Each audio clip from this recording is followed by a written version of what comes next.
So now we have some time for questions from the audience. Any questions, please? Peter, you mentioned force balance method for wind tunnel and pressure studies. When do you, what in your experience, which is more accurate? And what would be more cost effective for the structure? 2 questions. Both methods are usable, and but there tend to be different situations where one will be better than the other. Quite often we do find that there is time pressure on getting the wind loading to the structural engineer quickly, and the quickest way is actually the force balance method in doing that. But if there's a little bit more time available, then there can be advantages in using the pressure integration method, and that can be particularly useful if the building has torsional sensitivity. You can actually get a better result out of the pressure model. But there'll be other situations, for instance, where the building has, say, very complicated grillage design on top, which can't be adequately pressure tapped. Then it's better to go with the force balance method. Well, I'll ask one then, while we wait for somebody else to come up with one. I'd like to ask Peter, with regard to a designer facing one of these projects, is it almost de rigueur to start with vortex shedding and make sure we solve that problem? Because it seems to have such a big spike in the effect? Yes, I think it does depend on the height of the building, in that if you're talking about, say, a 40-story building of reasonable dimension and reasonable natural frequencies, usually the vortex shedding peak is above the end of the design range, so you don't have to worry about it too much. But if you're going to a 100-story building, it's very slender and a very long period, it's almost impossible to avoid having that peak occur right in the design range. And then what you said is true. It's best to try and solve the problem at source and adjust the shape. The other approach, if you don't want to adjust the shape, is to try and boost the damping by putting in something like a tune mass damper. Any other audience questions? I'm Nagaraj. In the book, it has been shown the fan is kept in the front of the 2 buildings and the fan rotates. Okay?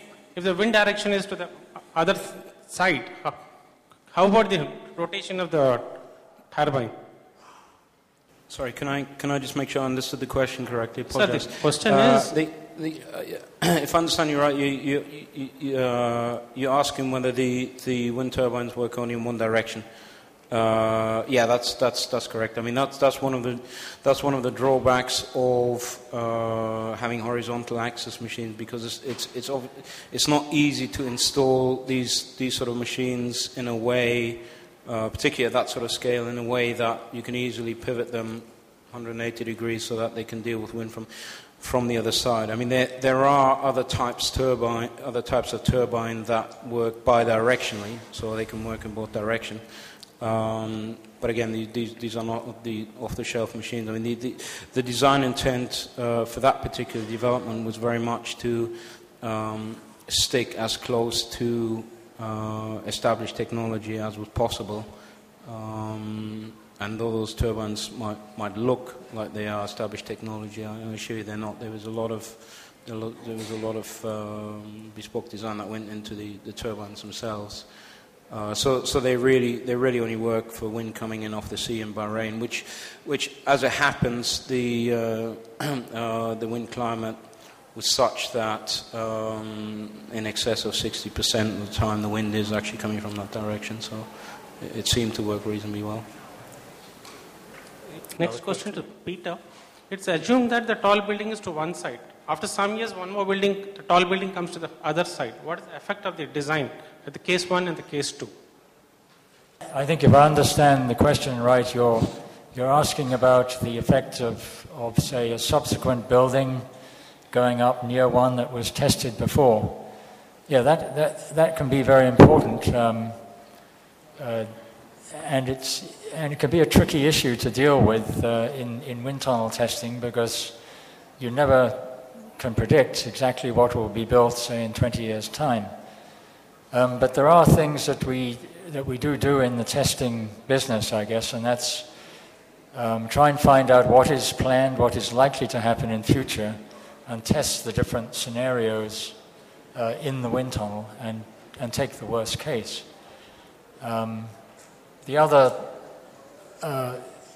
ways that one can cover yourself to some extent are to use certain minimum cutoff loads.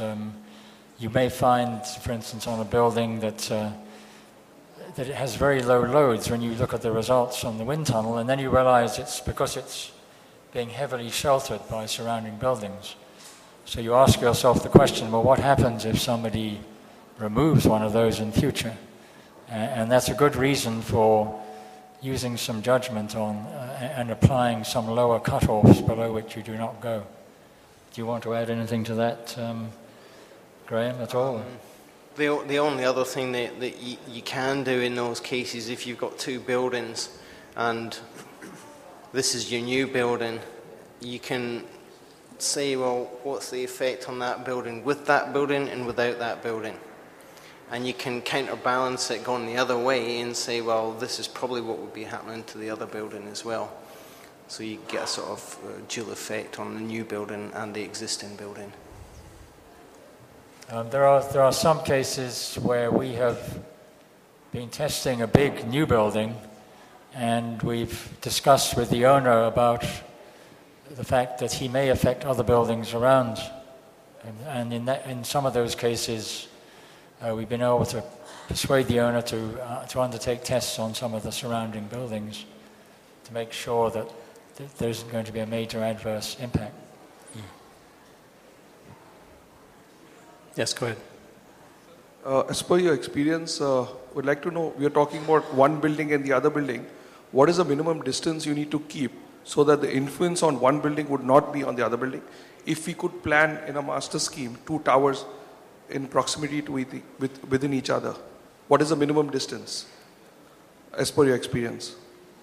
Well, there are some certain separations which are particularly bad, and sometimes it's actually better for the two buildings to be closer because they then have a mutual sheltering effect.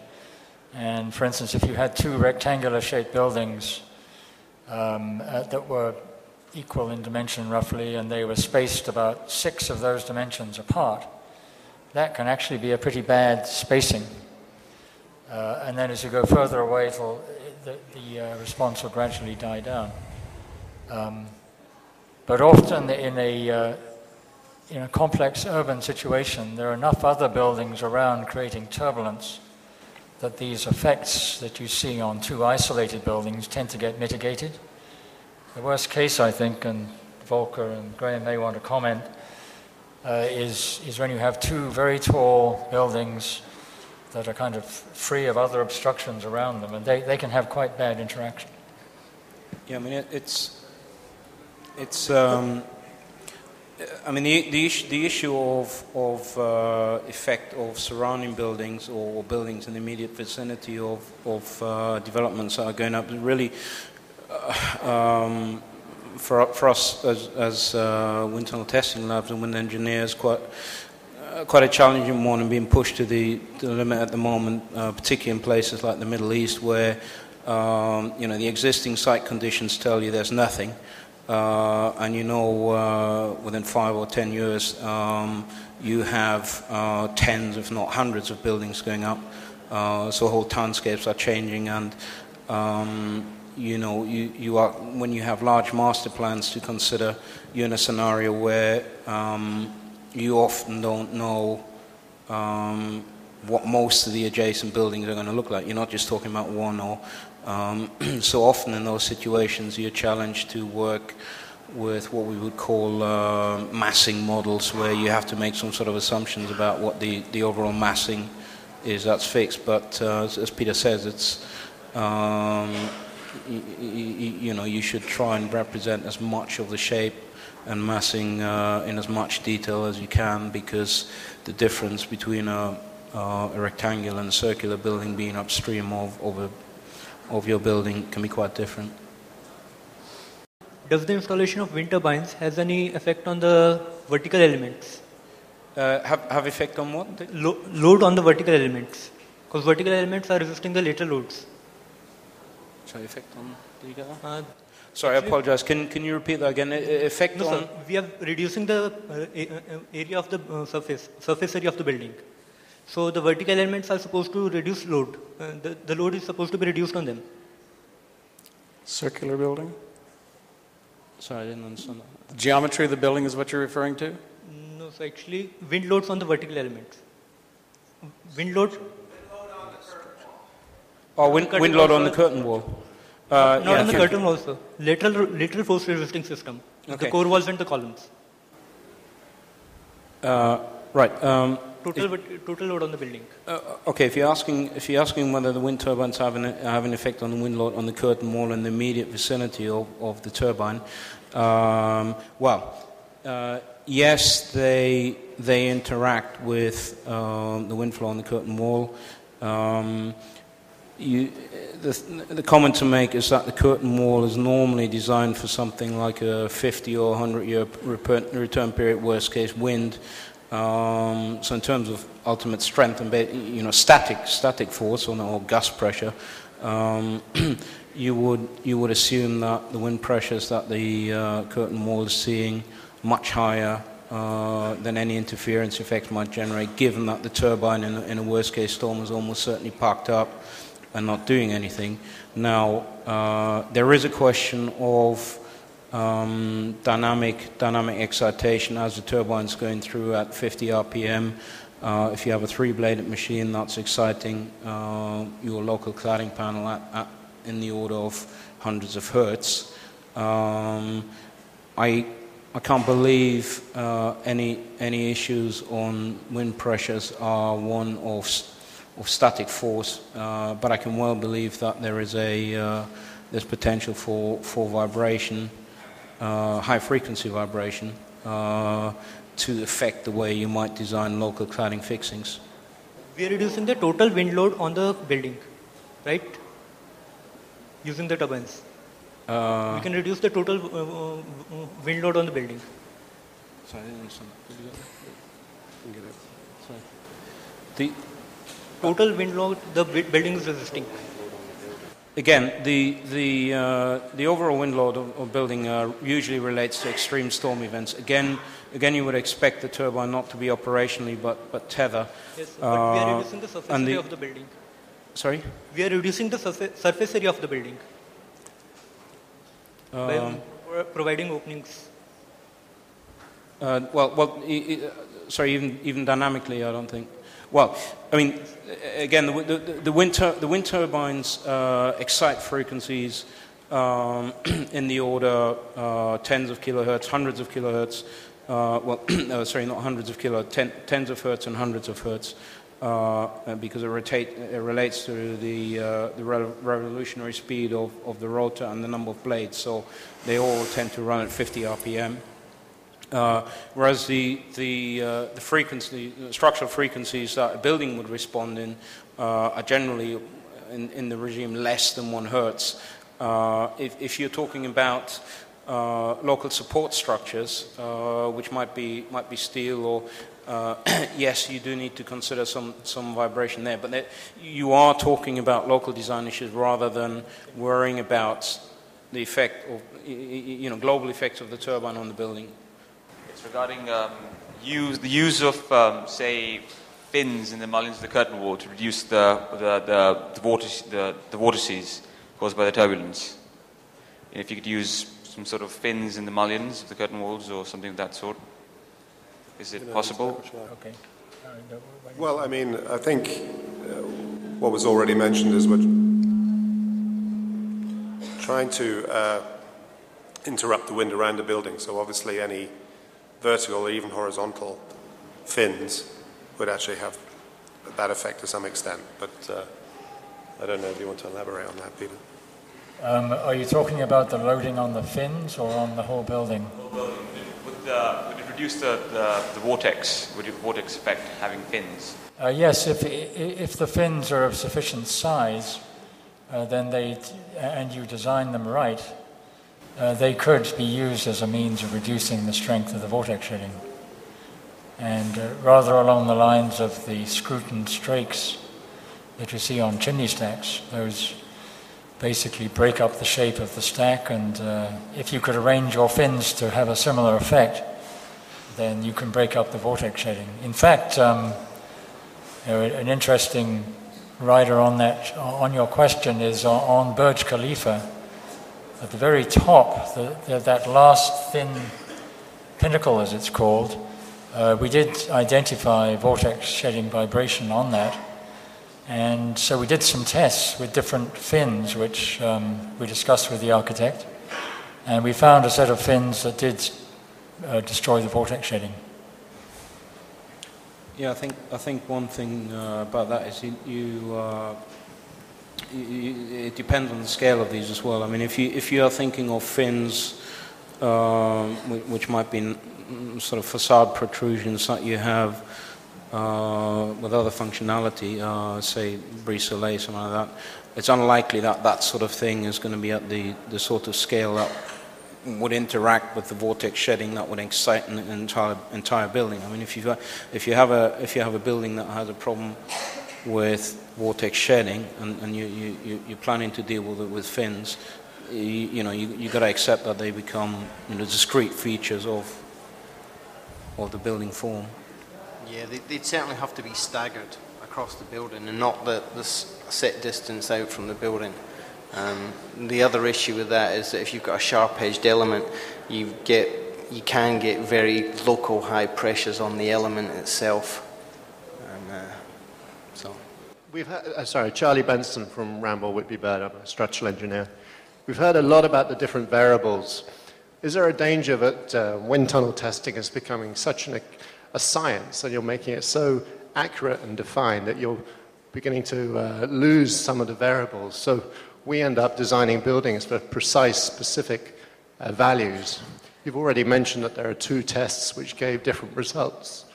How should we, as the structural engineers, interpret the specifics that come from a wind tunnel test? Certainly there are uncertainties. I think the uncertainties in the testing itself, just in getting the results from the model and scaling to full scale, are fairly small. The main uncertainty is in the wind climate, as I think we made that point in our presentation. But also there are uncertainties in what the structural engineer provides to us. We know in your finite element models that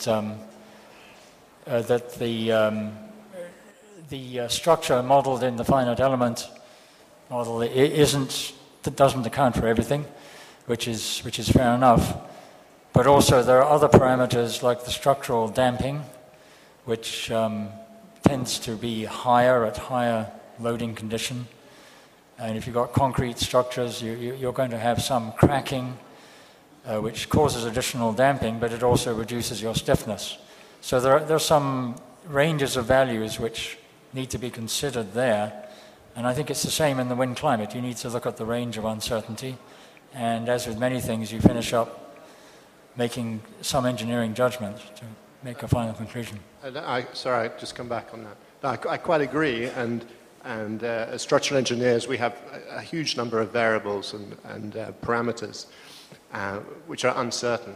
So we're at the Tall Building Conference here. Are we in danger of building higher and higher and higher and losing, or rather focusing too much on specific finite element analysis on the structural engineering side and precise data coming from wind tunnels, and we lose a factor of safety, let's say, as we start building taller and taller? Well, I think you have to be aware of all of the uncertainties and try and weigh them. I think you're absolutely right. You could spend an enormous amount of effort trying to squeeze another 1% accuracy out of a particular variable. And in the overall picture, when you look at all the other uncertainties, it's a pointless exercise. Maybe you should be satisfied with not even trying to get that extra 1%. So I think it's certainly, you also have to be careful about changing one assumption after you know a whole group of assumptions have worked fairly well over the decades, and you think you're being really smart. Well, let's change this one because now we've got better information on that. But you find that maybe some conservatism that you'd previously had has now been taken out, and it's made you vulnerable to a non-conservatism in one of your other assumptions. So I think, there's certainly a lot of issues to be considered there. Let's have one last question. Sir, when compared to the design, RCC design, when you look at a fan on the top, is it very cost effective in terms of the weight it is giving to the building, one? And is it really viable solution of having a big fan on the top? Third is, between the photovoltaic cell and a fan, which is cost effective? I'm not well qualified to comment on solar panels, and I mean putting a wind turbine on top of a building at a scale that is meaningful in terms of building energy needs. So if you're asking, could you just take a large scale turbine, put it on the roof, and extract a reasonable amount of energy from it? The answer is in theory yes. Possible, but it means you have something that is generating a reasonable amount of force, a reasonable amount of dynamic excitation and vibration right on top of the roof. You need to think about how you would support it from the building. I mean, these turbines need pretty significant foundations. Vibration would be a very serious issue if you were doing at a large scale, which I suspect if you talk to a structural engineer, they would tell you it's almost on the verge of not being practical or feasible. If you're talking about smaller scale turbines, yes, again, you can put 5 meter diameter turbine, 10 meter diameter turbine. Probably wouldn't want to go much bigger than that. You can put it on the roof, but you need to worry about where exactly you're going to stick it. And one thing to consider is that when the air flows over the roof, there is a region that's called the separation bubble, which is essentially where the air is separated from the surface of the roof, and underneath you have circulating flow. And if you put the turbine there, it's just not seeing the sort of airflow that you might want. And it's not unusual. There's quite a few buildings in London where people have done this. Not unusual for you to walk past there and see even on a windy day, the turbine's not rotating at all. And often that is because they either haven't put them on high enough a mast, or my advice would be a minimum you want is 10-meter mast, and put them somewhere near the edge. But they will generate an amount of energy which is not significant in terms of a large scale building. That will draw to close this session. Thank you all, and thank you very much for our panels. We have a small token of appreciation coming up here, but please join me in accepting them.